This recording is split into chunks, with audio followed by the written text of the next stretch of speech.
How you doing, YouTube? Matt Massive Beer Reviews back with a little bit of a Westbrook Hazy up here. I think this is the first Westbrook like IPA hop forward beer I've ever done, so that's kind of cool. In the form of their Mosaic and Simcoe Rinse and Repeat.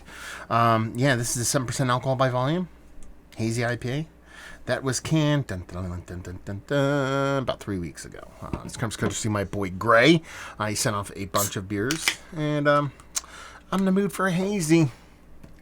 So here we go. We'll see what's what. Yeah.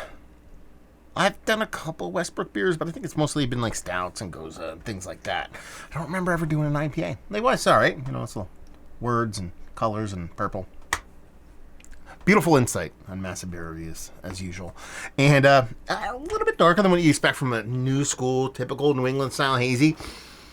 They call it neither a hazy or a New England style beer, so there are all assumptions on my part, but you look at that, that's what you think of. Pinky finger, just south of khaki, a colored head.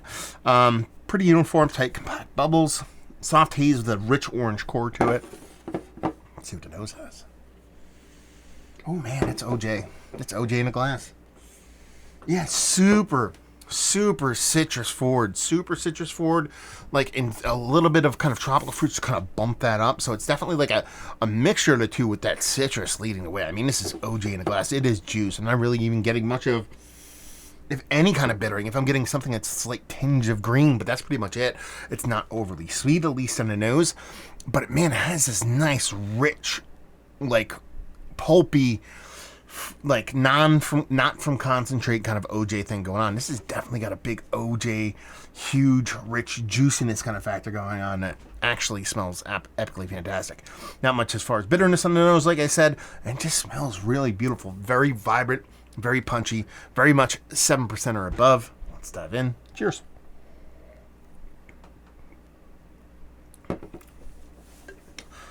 Yeah. That's an OJ mom. Is what that is right there. This is really good. This is like really good.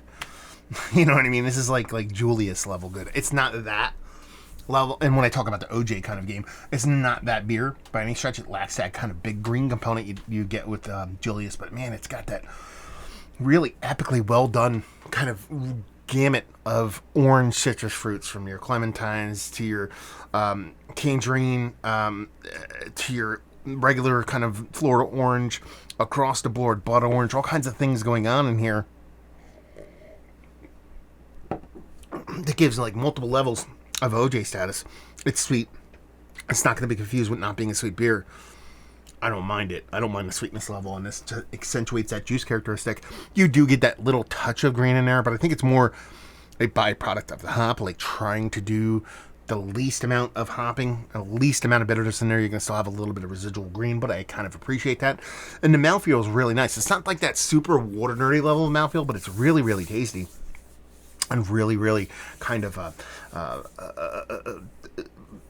wonderful on the taste. It's not like, you know, thin or watery or chalky or anything like that.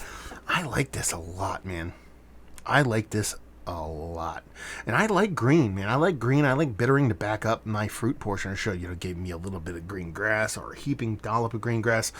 Give me some garlicky scallioniness. I kind of get all super hot and bothered. But when a brewery does these kind of let's drop out all the bitterness kind of beers, or attempt to drop out all bitterness, and nails the OJ component, that orange juice component, the way they do in this, I can't help but love the beer. It's just really well made. I think it's a very hard thing to do, and do it well. And this is it, man. This is really, really good stuff.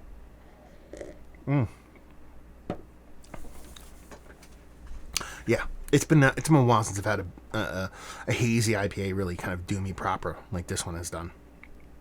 It's like that level. You know, it is, you know, the Trillium, the Fox Farm, the Treehouse kind of level of IPA. That's how good it is. Done and done. It's probably shelfy too, because it's fucking, I think he's in Nebraska. These guys aren't in Nebraska, right? They're in Virginia or Georgia, South Carolina. We'll just name states till we get there. So I assume this is a shelfie for him. If this is a shelfie, this is a fucking world-class fucking shelfie. Let me know, great. This is a very fantastic beer. Let's talk about it. This is one of the better IPAs I've had. I was like, yes, without a doubt. Mount Rushmore status. Easy peasy. Yeah, lemon squeezy, man. This thing is delicious, and I wish I can get this off the shelf. I might even be able to. We get Westbrook up here. I don't know. Maybe I just skip it. I don't know. Value and availability, no idea. Like I said, you could get Westbrook stuff.